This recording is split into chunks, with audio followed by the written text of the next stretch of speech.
할렐루야. 오늘 시편 81편 말씀입니다. 저희가 지난주까지 이제 이사야 말씀을 마치고 이제 시편 말씀을 같이 보게 되는데요. 시편은 하나님께 드리는 찬송시죠. 특히 시편을 통해서는 또 하나님이 누구신가를 우리에게 잘 말씀하고 있습니다. 오늘 읽은 시편 81편은 절기에 부른 노래라고 우리가 할 수가 있겠습니다. 또 하나님을 예배하는 시라고 할 수가 있겠죠. 그래서 저는 오늘 여러분들과 함께 말씀을 통해서 다시 한번 우리가 하나님은 누구신지 한번 깨닫기를 원하고, 또 그러한 하나님께 드리는 예배가 무엇인지 말씀을 통해서 같이 나누기 원합니다. 1절을 보시면 우리의 능력이 되시는 하나님을 향하여 기쁘게 노래하며 야곱의 하나님을 향하여 즐거이 소리칠지어다. 1절에 우리에게 말씀하시는 것은 바로 하나님은 우리의 능력이 되신다는 것입니다. 여러분 믿으십니까? 네, 하나님은 전능하신 엘샤다이 하나님이십니다. 그러한 하나님의 능력이 또한 우리의 능력이 된다고 시편 기자는 우리에게 고백을 하고 있습니다. 하나님에게는 이 두 가지 어찌 보면 상반되는 속성이 있는데, 그것은 바로 하나님의 초월성과 하나님의 내재성이라고 할 수 있겠습니다. 초월성이란 온 우주를 창조하신 하나님께서 전능하시고 전지하시고 또 무소부재하시는, 또 인간의 세계와 자연을 뛰어넘는 그런 하나님, 초월하시는 하나님이다라는 것을 우리가 알 수가 있고, 또 하나님께는 전혀 새로운 것이 없고 놀라울 것이 없다라는 것을 우리가 알 수가 있습니다. 근데 그러한 하나님이 동시에 우리와 가까이 계시고 또 성령님을 통해서 우리 안에 계신다는 것입니다. 바로 이 시편 기자의 고백과 같이 전능하신 하나님이 우리의 하나님이 되신다는 것이죠. 아무리 능력이 많고 아무리 뛰어나도 우리와 상관이 없을 수가 있습니다. 그러나 하나님은 우리의 하나님이 되시기 때문에 하나님의 능력이 또한 우리의 능력이 된다는 것입니다. 또 그것을 예수님의 성육신을 통해서 우리에게 보여주고 있습니다. 바로 예수님께서 이 땅에 오셔서 우리와 함께 하였을 때, 여러분 잘 아시는 요한복음 1장 14절 말씀처럼 말씀이 육신이 되어 우리 가운데 거함에 우리가 하나님의 영광을 보고 그리고 은혜와 진리가 충만하였다.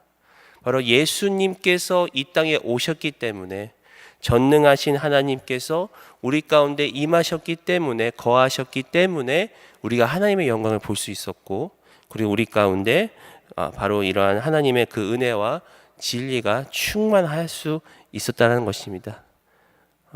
어떻게 그러한 전능하신 하나님, 또 우주 만물을 창조하신 하나님께서 또 우리와 함께 계실 수 있는가?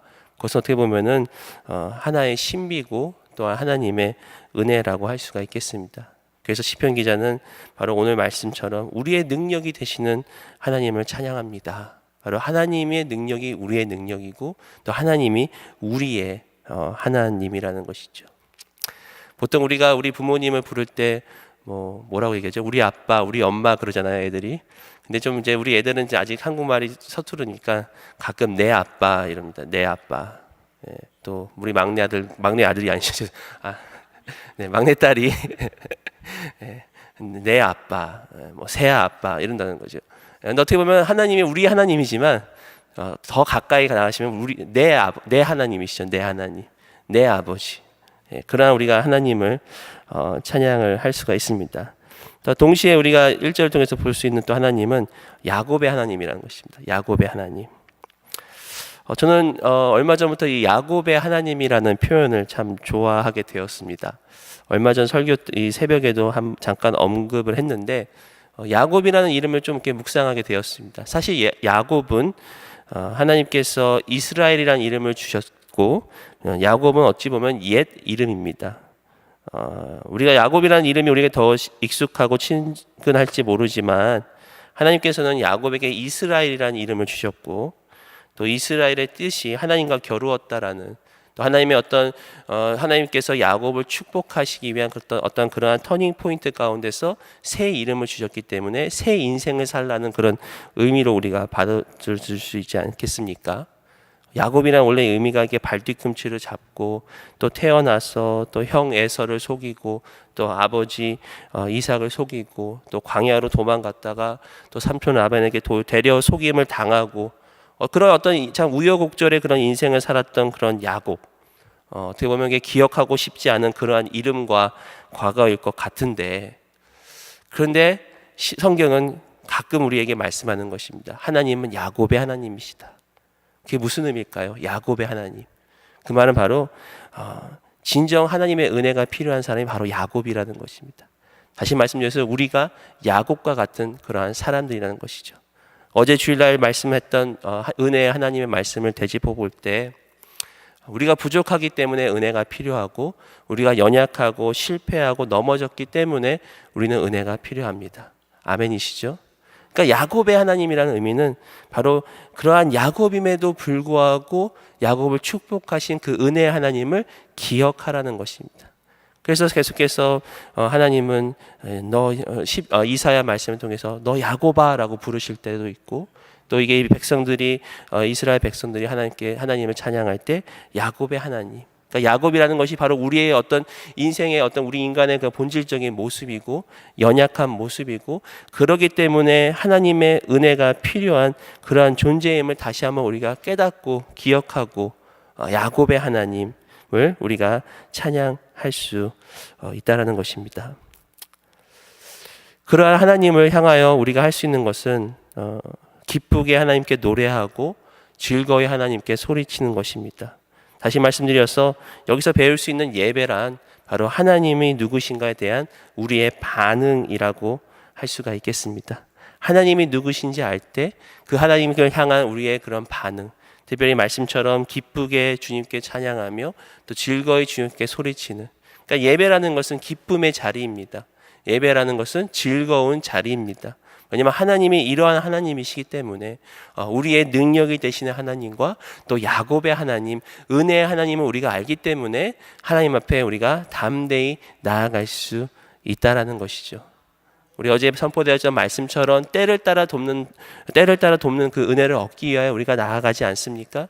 어떻게 보면 그것이 참 우리 인간적으로 생각할 때는 하나님께 늘 죄송합니다. 하나님께 이렇게 큰 은혜를 주셨는데 제가 늘 부족하고 넘어지고 실수하고 또 때로는 범죄하는 그런 모습들을 볼 때 하나님께 죄송하고 감히 우리가 어떻게 하나님 앞에 나올 수 있을까, 그런 생각들을 할 수가 있는데 그것이 아니라 바로 우리가 예수님을 의지함을 통해서 또 때를 따라 돕는 그 은혜를 얻기 위해서 우리가 담대하게, 어떻게 보면 이것도 역설이라고 할 수 있겠습니다. 우리가 하나님을 경외함과 동시에 또 하나님께서 우리에게 주시는 그 확신을 가지고 나아간다는 것입니다.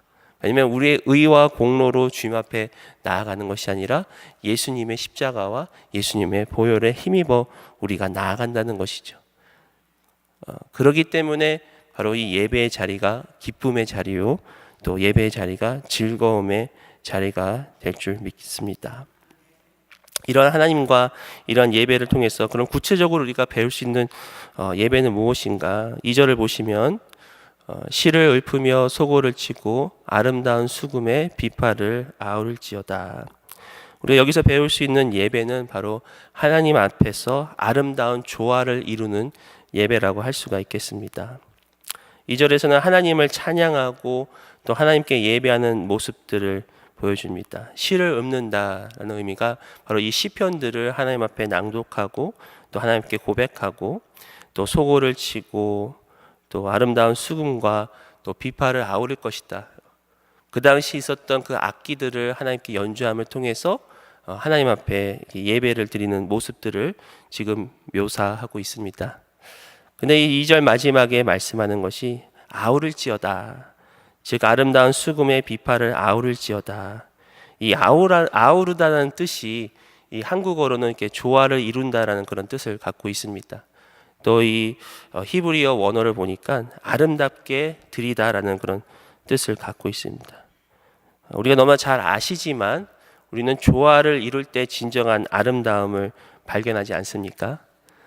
또 우리 특별히 교회 예배 가운데서도 우리가 때로는 오케스트라가 연주가 되고 또 성가대가 찬양을 올려드리고 또 찬양팀과 각종 악기들이 하나님 앞에 찬양을 올려드릴 때 물론 각자의 성가대원들이나 또 각자의 악기들이 아름다운 소리 또 탁월한 그런 음악성을 보여줄 수 있지만 가장 중요한 건 조화죠.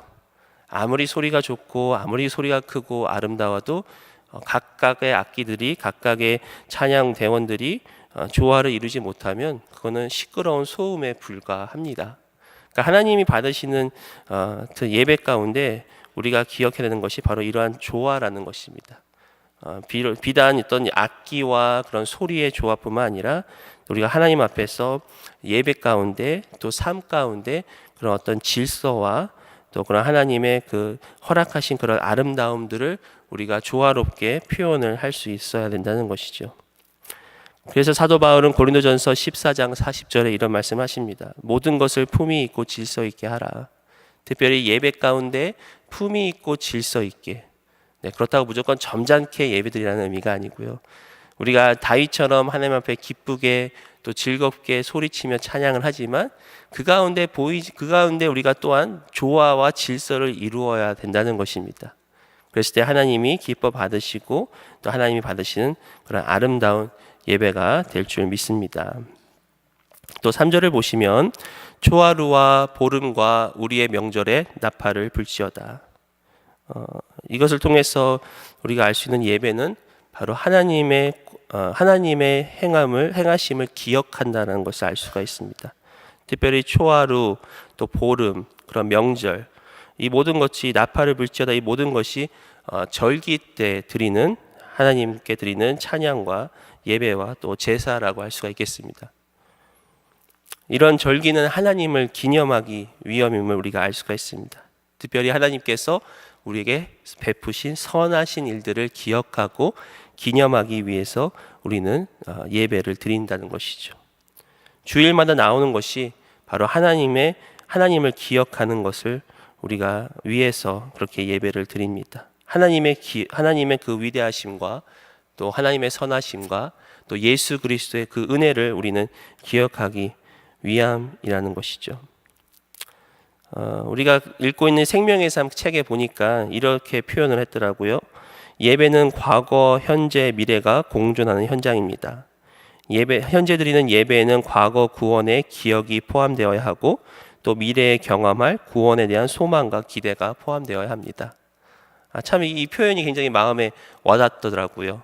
바로 우리가 예배를 지금 이 순간에 월요일 새벽에 하나님 앞에 예배를 드리지만 사실 이 예배의 이 순간은 과거와 현재와 미래가 같이 공존한다는 거예요.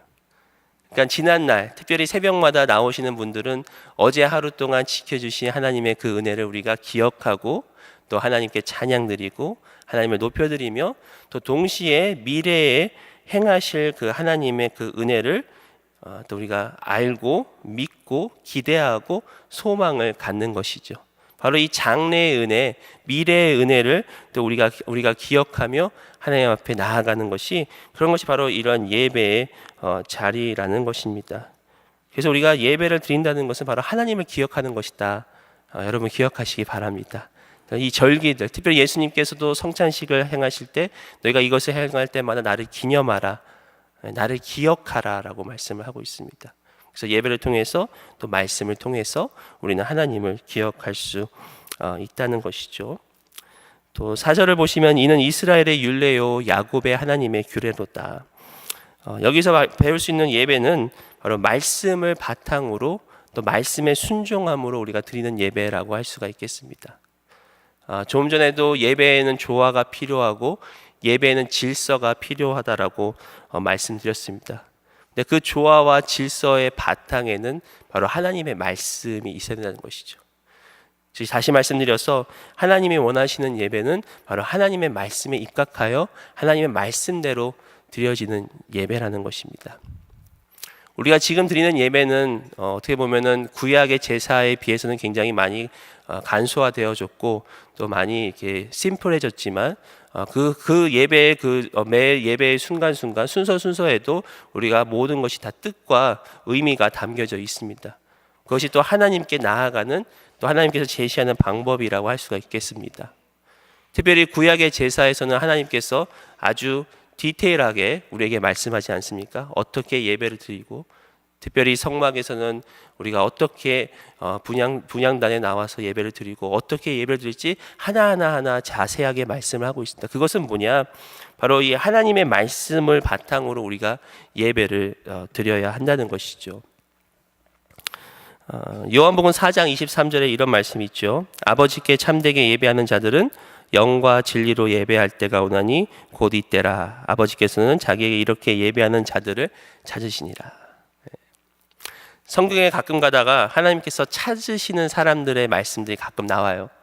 그 중에 하나가 바로 이 요한복음 말씀인데, 하나님께서 어떻게 예배하는 자를 찾으시는가, 이 말씀을 보니까 영과 진리로 예배하는 자, 이렇게 이야기하지 않습니까? 우리가 옛날 성경은 여러분 기억나시죠? 어떻게 예배하라고 했죠? 옛날 성경에는 신령과 진정으로 예배드리는 자다. 근데 이게 어떻게 신령과 진정이 영과 진리로 이게 좀 이렇게 바뀌었을까? 근데 저도 예전에 이렇게 말씀을 묵상하고 공부하다 보니까 영과 진리라는 표현이 조금 더 예수님의 말씀에 좀 가깝다라는 생각이 듭니다. 즉 여기서 영이라는 것은 성령을 뜻합니다.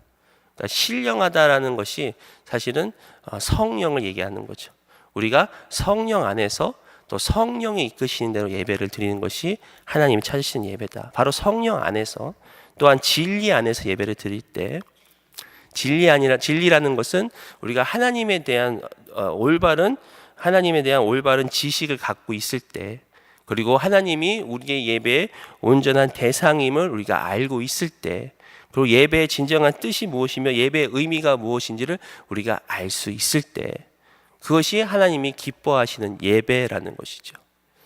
우리가 흔히들 예배를 드린다라고 표현을 하잖아요, 그렇죠? 벌써 예배 자체에 우리는 예배를 드린다. 하나님께 드리는 것이 바로 예배라는 것이죠. 근데 간혹 가다가 또 우리가 쓰는 말 중에 하나가 뭐예요? 예배를 본다라는 표현을 합니다. 그러니까 예배를 보는 것과 예배를 드리는 것은 차이가 있죠. 그러니까 우리가 주님 앞에 나올 때마다, 물론 여러분들이 와서 또 이렇게 설교자의 설교를 듣고 또 앞에서 하는 찬양을 여러분들이 듣고 볼 수가 있지만, 진정으로 예배는 드리는 것입니다. 그렇죠? 그래서 worship이라고 그러잖아요. worship. 하나님의 가치를 높여드리는 것이 진정한 예배라는 것이죠. 그러니까 예배는 보는 게 아니에요. 예배는 하나님께 드리는 것입니다. 이것이 바로 진리 가운데 드리는 예배요, 또 하나님께서 우리를 찾으시는, 또 예배자들을 찾으시는 그러한 예배라는 것입니다. 그러한 하나님께 드리는 예배를 우리가 기억했으면 좋겠습니다. 5절 보시면은 하나님이 애굽 땅을 치러 나아가시던 때에 요셉의 족속 중에 이를 증거로 세우셨도다. 거기서 내가 알지 못하던 말씀을 들었나니 이르시되 내가 그의 어깨에서 짐을 벗기고 그의 손에서 광주지를 놓게 하였도다. 여기서는 바로 구원의 하나님을 다시 한번 찬양하는 것을 우리가 알 수가 있습니다. 특별히 이제 5절부터 계속되어지는 말씀 가운데 하나님께서 애굽에서 어떻게 이스라엘 민족을 출애굽시키셨는지, 그리고 어떻게 그들을 인도하셨는지를 우리가 쭉 이제 말씀을 통해서 살펴볼 수가 있는데, 바로 하나님께서 우리에게 말씀을 통해 증거를 주시고 또 우리에게 말씀하시고 또 우리의 짐을 벗기시고 또 광주리를 손에서 놓게 하시는, 우리를 자유케 하시는 그런 구원의 하나님을 우리가 볼 수가 있죠. 또 7절 보시면 내가 고난 중에 부르짖음에 내가 너를 건졌고 우레소리의 은밀한 곳에서 내게 응답하며 무리바 물가에서 너를 시험하였도다. 특히 하나님께서 우리에게 말씀하십니다. 고난 중에 우리가 부르짖었을 때 하나님께서 우리를 건지셨다. 특별히 우리의 기도에 응답하시는 하나님을 우리가 알 수가 있지요. 하나님은 결코 우리를 떠나지 아니하시고 특별히 고난 가운데에도 우리에게 응답하시는 하나님, 또 우리에게 말씀하시는 하나님. 특별히 하나님께서 응답하시는 것을 어떻게 응답하시느냐, 7절에 보니까 우레소리와 은밀한 곳에서 응답하신다라고 말씀하십니다. 우레소리가 천둥이거든요, 그렇죠? 천둥과 같이 광대하시고 위험하신 그런 하나님이 동시에 은밀한 곳에서 응답하신다. 이게 성경의 표현들을 가끔 보다 보면은 어떻게 보면 이게 굉장히 서로 어울리지 않는 그런 상반되는 그런 표현들, 그런 개념들이 가끔 이렇게 보이는데, 또 이것도 그런 것 같아요. 우레소리와 같은 천둥 소리와 같은 그런 하나님이 바로 은밀한 곳에서 우리에게 응답하신다. 이 은밀하다는 것은 무엇이냐? 하나님께서 우리를 보호해 주시고 또 우리를 친밀하게 이끌어 주신다. 그러니까 아까 말씀드렸던 하나님의 초월성과 또 하나님의 그 내재성이 같이 공존함을 통해서 그런 위대하신 하나님, 천둥 소리와 같이 크신 하나님께서 우리를 덮으시고 보호해 주시고 은밀한 곳으로 이끌어 주신다.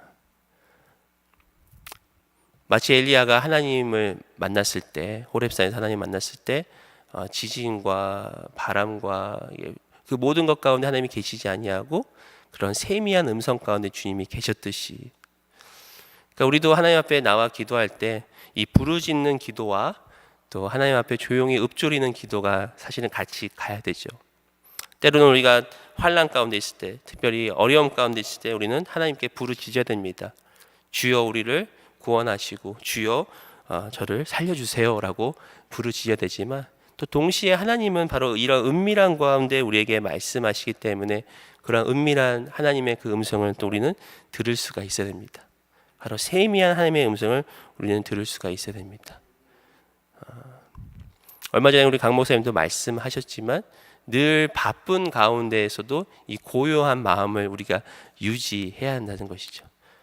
우리가 사역을 하다 보면 또 일을 하다 보면 참 바쁘게 그렇게 살아갈 때가 있지 않습니까? 특별히 이민 사회가 그런 것 같습니다. 바쁘게 살고 힘들게 사지만 그러한 가운데서도 이렇게 마음을 고요하게 유지하는 게 참 중요하다라고 강 목사님께서 언제 한번 말씀을 해주셨는데, 참 그거를 제가 많이 요즘에 연습을 하고 있습니다.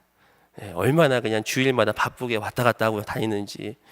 제가 보니 제가 이렇게 만보기 여러분 아세요? 만보기를 갖고 다니는데요. 주일날 제일 많이 다녀요. 거의 10,000보 이상을 왔다 갔다 합니다. 뭐가 그렇게 그냥 바쁜지 모르겠어요. 그런데 그 마음 가운데 고요함을 유지를 해야 한다는 거죠. 왜? 하나님은 고요한 가운데 말씀하시거든요. 그러니까 엘리야가 하나님의 음성을 들어야 되는데 너무 지금 마음이 분주한 거예요. 물론 엘리야는 지금 그 이세벨이라는 여인에게 쫓겨서 광야로 피하고 아무것도 안 하고 있지만 마음만큼은 분주한 거예요.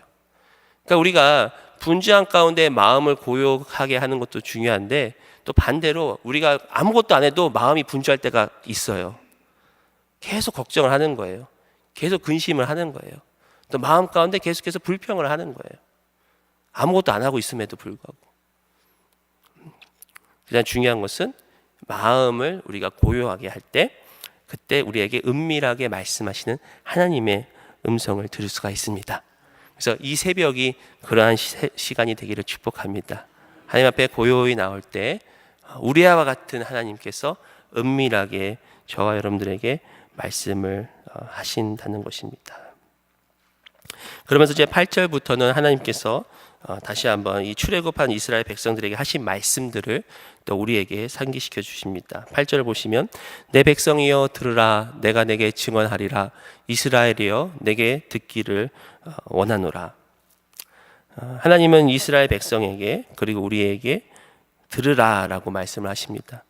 예배는 바로 하나님의 말씀을 청종하는, 하나님의 말씀을 듣는 것이라고 우리가 할 수가 있겠습니다. 물론 여러분들이 이렇게 말씀을 들으러 또 나오지 않으셨습니까? 또 특별히 이 설교자에게서 선포되어진 말씀 이면에 들어있는 하나님의 음성을 들으셔야 됩니다. 하나님께서 우리에게 계속해서 들으라라고 말씀을 하십니다.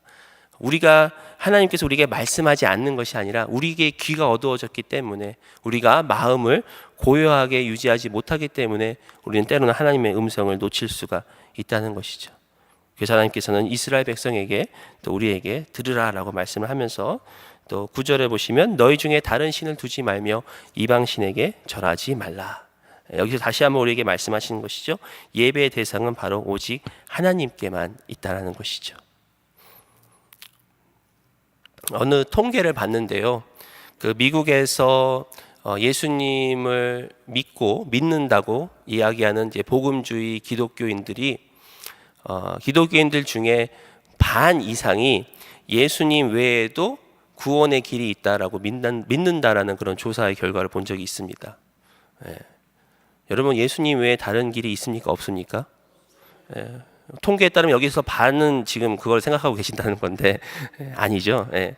근데 참 그 결과를 보고 제가 참 많이 놀랐습니다. 물론 뭐 미국이 또 워낙 세속화되어지고 자유주의 신학으로 많이 빠진다고 하지만 정확한 통계를 제가 기억 못하는데 거의 57%, 60%에 가까운 이 복음주의 기독교인들이 예수님 외에도 다른 길이 있다라고 생각을 하는 거예요. 요즘에 특별히 이 종교의 다원주의라고 하지 않습니까? 그래서 구원의 길이 뭐 A로 가나 B로 가나 가면 된다라고 이렇게 이야기를 하는데, 모든 종교는 다 하나라고 세상은 이야기를 하지만 우리는 기억해야 됩니다. 왜냐하면 하나님께서 분명히 말씀하셨습니다. 너희 중에 다른 신을 두지 말라. 이방신에게 절하지 말라. 왜냐하면 하나님은 유일하신 하나님이시기 때문에, 오직 우리 하나님만이, 예수님만이 우리를 구원하실 수 있기 때문이라는 것을 우리가 알 수가 있지요. 또 10절에 보시면 나는 너를 애굽 땅에서 인도하여 낸 여호와 내 하나님이니 내 입을 크게 열라 내가 채우리라 하였느니라. 참 이 말씀은 참 항상 이렇게 마음에 품고 있는 말씀 중에 하나입니다. 내 입을 크게 열라 내가 채우리라. 바로 하나님께서 우리를 인도하셨고, 또 하나님께서 우리의 하나님이 되시고, 하나님의 능력이 우리의 능력이 되기 때문에 입을 크게 열고 내가 채우리라. 또 11절에 내 백성이 내 소리를 듣지 아니하며 이스라엘이 나를 원하지 아니하였도다. 12절 그러므로 내가 그의 마음을 완악한 대로 버려두어 그의 의미대로 행하게 하였도다. 이렇게 생각해 볼 때 하나님께서 우리에게 행하실 수 있는 가장 무서운 형벌은 뭐냐? 내버려 두는 것입니다. 내버려 두는 거. 굉장히 이게 무서운 말씀입니다. 하나님이 우리를 내버려 두면 우리는 파멸에 이를 수밖에 없습니다. 그렇기 때문에 하나님께서는 내버려 둘 수 없기 때문에 우리에게 말씀하시고, 또 때로는 우리에게 벌을 주시죠. 왜냐하면 이 땅 가운데서 하나님께서 우리가 깨닫고 그 일을 돌이켜야 되기 때문에, 사랑하는 자식에게 징계를 한다고 말씀하지 않습니까? 히브리서 12장에 징계하지 않는 자는 사생아와 같다라고 말씀하십니다. 그러니까 하나님께서 우리에게 이런 징계를 내리실 때 물론 힘들 수 있습니다. 그러나 감사해야 됩니다. 그래도 하나님 나를 버리지 않으셨구나.